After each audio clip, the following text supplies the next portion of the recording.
napakainit sa bookstore nyo eh. Pak, okay nga yun eh. Hindi naman nagsisipag siya, di ba? Nagpapa-impress sa'yo. Anong impressive dyan? Impressive ba na kada task kailangan tumingin sa online tutorials? Oo nga, April, tapos na. Para ba yan? Na-sort out ko na yung science books alphabetically. Napalitan ko na rin yung doorknob ng banyo at napalitan ko na rin ng kunting ilaw. Ano pa ba, Ma'am April?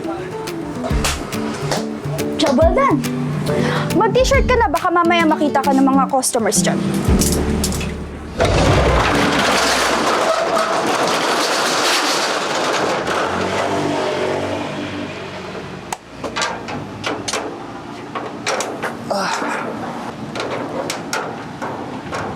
Oh, di ka pa ba uuwi? Kain muna tayo. May binili akong balot. Marunong ka bang kumain yan? Oo naman. Tara, kain tayo. Kuha ka. Oh, may isa pa yan. Hati tayo. Oh, tignan mo nga naman, no? Grabe, no? Hindi ko akalain na yung wen-wen na kilala ko dati na uhugin, iyakin, tapos kalaro ko lang dati, laging tambay dito noon. Sobrang sikat na ngayon, grabe. Eh, tingnan mo nga, oh, sa sobrang sikat mo, model ka pala ng isang facial wash. Tapos, kakatapos lang din ng fantaserye mo. Sunod-sunod pa yung box office movies mo.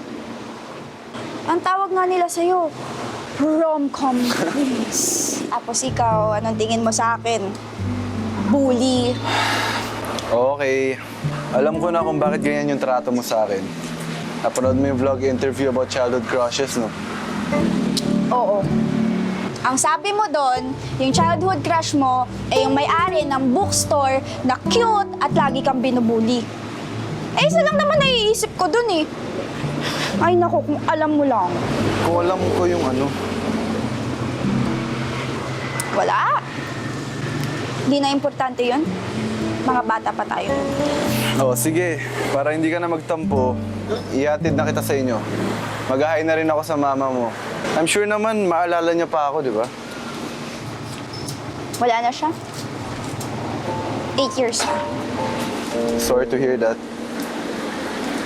It's okay. Sino nakasama sa bahay mo? I lived alone. Si Aya na lang talaga yung kasama ko, yung friend ko / workmate. Don't worry. Nandito ulit ako para samahan ka. Alam mo, wag kang ganyan. Malungkot ako. Mamaya, maniwala ako sa'yo. Totoo naman eh.